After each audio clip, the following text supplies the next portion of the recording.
ის მხოლოდ 2 წლისაა, მაგრამ შეკითხვა უკვე ძალიან სასტიკია.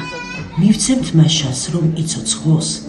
ეს დინაა, ბავშვი, რომელმაც დაბადებიდან იცის თუ რა არის ტკივილი. ის ვერ დადის. სულ ახლა ხანს ბევრი წვარების შემდეგ ისწავლა თუ როგორ უნდა დაჯდეს.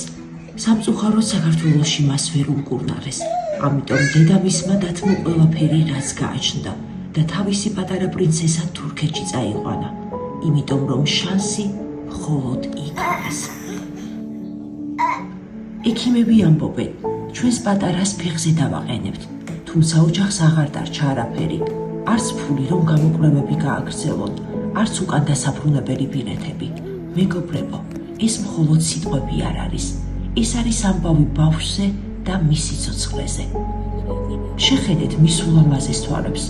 ის ხომ იმსახურებს ბედნიერ ბავშვობას, იმსახურებს რომ იაროს. ვთხოვთ, დავეხმაროთ ამ პატარა ანგელოს.